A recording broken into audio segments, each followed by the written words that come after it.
Welcome to the Lantern Light AI Newscast number 50. Brains, Chips, and the Future of Power.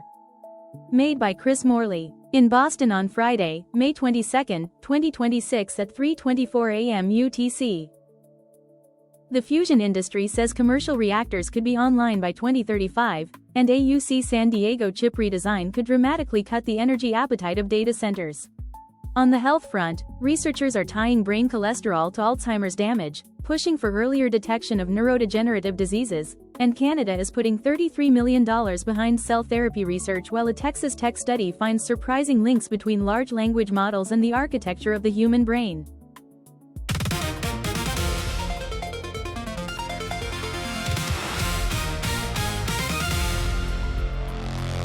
Now, a story from the world of neurodegenerative disease. Alzheimer's, Parkinson's, ALS. 7 fusion energy companies shared the stage at a half-day webcast on May 7 called Fusion 2035, the 9-year shot clock, pressure testing the industry's goal of delivering commercial fusion power by the mid-2030s. Speakers examined government and private initiatives in the United States and United Kingdom aimed at near-term deployment of commercial fusion machines. The event came as the broader sector continues attracting billions in private investment, with new startups emerging in Canada, China, and elsewhere. A laser-driven experiment in California previously made headlines after more than doubling its fusion energy yield, adding momentum to what many researchers now describe as a genuine race toward commercial viability.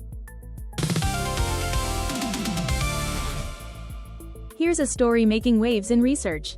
Engineers at UC San Diego have developed a new chip design aimed at making data centers significantly more energy efficient by rethinking how power is delivered to GPUs. The design combines vibrating piezoelectric components in a way that reduces energy waste during power conversion, a persistent challenge in large-scale computing infrastructure. Data centers globally consume enormous amounts of electricity, and GPU demand has surged with the growth of artificial intelligence workloads. A separate UC San Diego and Allen Institute collaboration also produced a climate modeling tool called Spherical DYF Fusion, which can run global climate simulations far faster than traditional supercomputers, expanding the range of scenarios researchers can study. And a notable item from the broader science and tech beat. Canada's Stem Cell Network announced $33 million in funding to advance cell therapies for type 1 diabetes, partnering with Breakthrough T1D Canada to support research teams working to overcome barriers in delivering treatments to patients.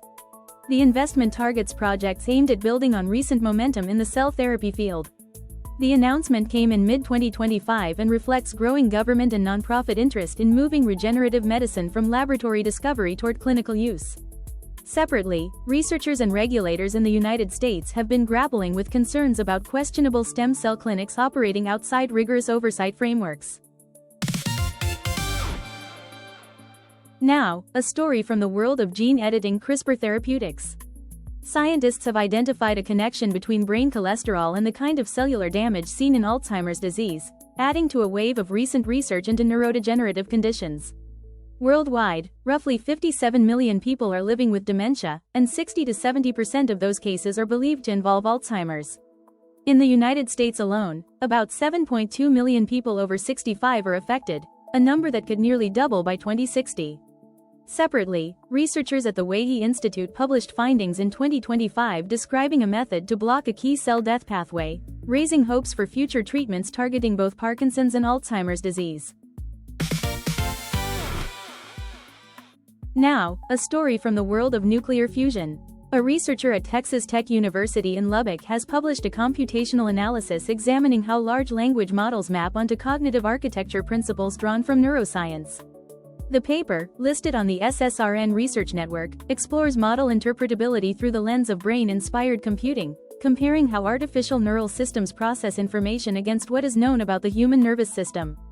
Computational neuroscience applies mathematics and theoretical modeling to understand how the brain develops and supports cognition. The study adds to a growing body of work asking whether modern AI systems genuinely reflect biological neural organization or simply mimic it in superficial ways. Now, a story from the world of cognitive architecture. Computational neuroscience.